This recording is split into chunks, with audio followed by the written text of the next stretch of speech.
আসসালামু আলাইকুম রহমতুল্লাহি আবরকাতুহু। বন্ধুরা, কালবৈশাখী ঝড় শুরু হয়ে গেছে। মাশাল্লাহ, অনেক বেশি ঝড় বাদলের দিনে লা ইলাহা ইল্লাল্লাহ সুবহানাকা ইন্নী কুনতু মিনাজ জালিমিন।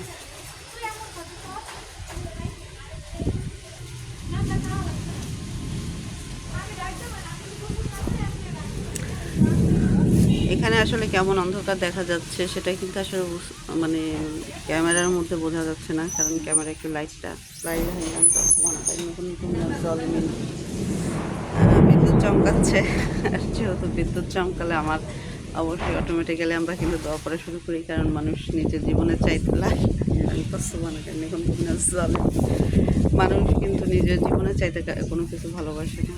তো আমি এই ভিডিওটা করব এবং ভিডিওটা আনকাট রাখবো, একটা লং ভিডিও রাখবো বৃষ্টি আসা পর্যন্ত। দেখি বৃষ্টি আসে কিনা, কারণ এবছর কিন্তু বৃষ্টিপাত খুবই কম, ইলেকট্রিসিটি চলে গেছে। আর আমাদের তো হচ্ছে কি বলে লিমিটেশন, মানে আমরা চাইলেও ঘর থেকে বের হতে পারি না। শহরের জীবন বলে কথা, গ্রামে থাকলে অনেক মজা হতো, অনেক দেখা যেত। ঝড় বাদলের সময় গ্রামের মানুষের দৌড়াদৌড়ি ভালো লাগে। তো যতটুকু পারতেছি দেখাচ্ছি। বৃষ্টি, লা ইলাহা ইল্লাল্লাহ সুবহানাকা ইন্নী কুনতু মিনাজ জালিমিন। বৃষ্টি, বিদ্যুৎ চমকাচ্ছে। এই ঝড় বাদলের সময় অনেকেই অনেক ভয় পায়, আমার ভালো লাগে। ঝড় বাদল আমার ভালো লাগে না। আপনারা বুঝতে পারছেন যে ঝড় বাদল কী পরিমাণ মেঘ ডাকতেছে, বিদ্যুৎ চমকাচ্ছে। আমি কিন্তু বসে আছি। তো বাতাস কমে গেছে, বৃষ্টিপাত কেমন হবে সেটা কিন্তু এবার বোঝা যাচ্ছে না ঠিকঠাক মতো। এইখান থেকে যে আকাশটা দেখা যাচ্ছে, আমার এখানে অনেক চমৎকার দেখা যাচ্ছে, কিন্তু এটা আসলে ক্যামেরার কারণে এত উঠতেছে না। মেঘ ডাকতেছে, দেখি আজকে বৃষ্টি আসুক। বৃষ্টি আসবে মনে হয়, কারণ লা ইলাহা ইল্লাল্লাহ সুবহানাকা ইন্নী কুনতু মিনাজ জালিমিন।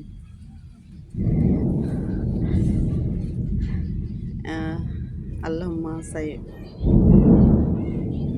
আল্লাহুম্মা সাইবেন নাফিয়ান। অবশ্যই সবাই বৃষ্টি দোয়া পড়বেন, অবশ্যই চেষ্টা করবেন।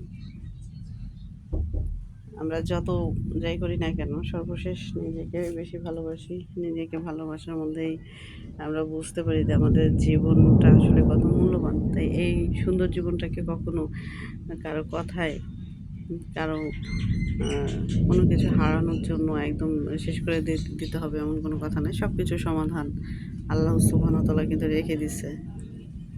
সব কিছুর সমাধান আছে, শুধু জাস্ট ওই কথা, মানে ওই জায়গাটা থেকে তখন আমাদের বের হতে হবে।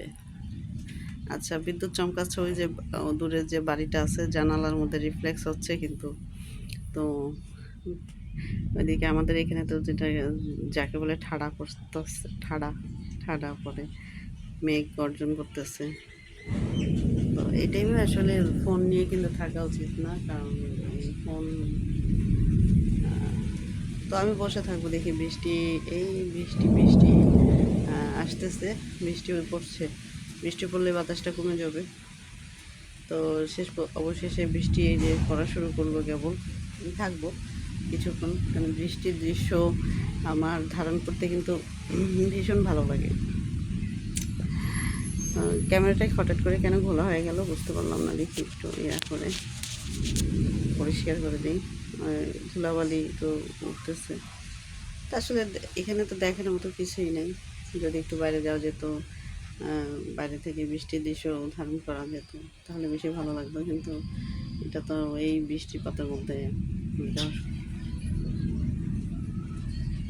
পাখি ডাকতেছে, পাখির জন্য খাবারের পাশাপাশি পানি দিয়ে দিয়েছি, পানি দিয়ে দিয়েছি। লাই রাহি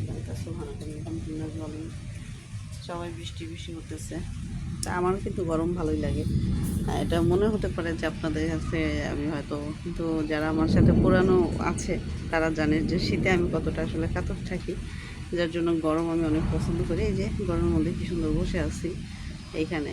আর শীতকালে হলে কি সম্ভব ছিল, কোথায় রোদ আছে, মানে শীতে যে আমাকে কী পরিমাণ কাতর করে সেটা একমাত্র আল্লাহ সুবহানাহু ওয়া তাআলা জানে। আর আমাকে একটু বোঝার অনুভূতি দিচ্ছে আল্লাহ। শীতের সময় এত খারাপ লাগে, তো এই জন্য আমি গরম খুব পছন্দ করি। লা ইলাহা ইল্লাল্লাহ সুবহানাহু ইন্নী কুনতু মিনাজ জালিমিন। ফাস্তাগফিরুল্লাহ ওয়া নাযায়নাহু মিনাল গাম্মি ওয়া ফাসলিকা নাজিল মুমিনিন। তো আসলে গাছপালা থাকলে অনেক বেশি ভালো হয়। আর যাদের বড় বড় গাছ আছে বাড়িতে তাদের এই ঝড়ো হাওয়া আসলে কিন্তু আর বেশি মানে রিস্ক বলা চলে। তাই লাই সর্বাবস্থায় জীবনে সুখের সময় হোক দুঃখের সময় হোক আল্লাহর নাম বেশি নিতে হবে এবং আল্লাহ সুবহানাহু তাআলাকে যে শুধু ওই যে বৃষ্টি নেমে গেছে আলহামদুলিল্লাহ, কথা দিয়ে আল্লাহ সেই কথা পূরণ করার তৌফিক দান করছে। বৃষ্টি এসে গেছে, এখন বৃষ্টি গেছে তুমি ভিডিও আপনাদের দেখাবো, অবশ্যই দেখাবো। লা ইলাহা ইল্লা আনতা সুবহানাকা ইন্নী কুনতু মিনাজ জালিমিন।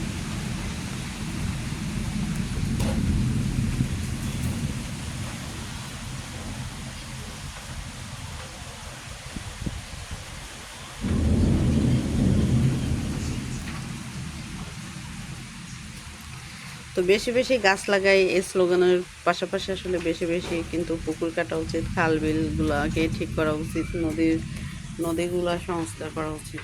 তা না হলে শুধু গাছ লাগাইতে হবে না, পানিরও তো দরকার আছে। কারণ মেঘ থেকেই তো আমরা জানি যে মেঘ পানিতে বাষ্প আকারে উড়ে সেটা মেঘ হয়, মেঘ জমে বৃষ্টি নামে। অতএব সেই পানিতে যদি না থাকে তাহলে কীভাবে হবে?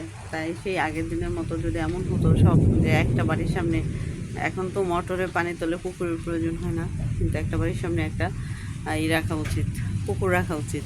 খাল বিলগুলোকে সংস্কার করা উচিত। নদীর নাব্যতা ঠিক রাখার জন্য কাজ করা উচিত। কারণ একটা দেশের দাঁড়িয়ে দেখেন গান করতে হয় না, খুশি দেখাই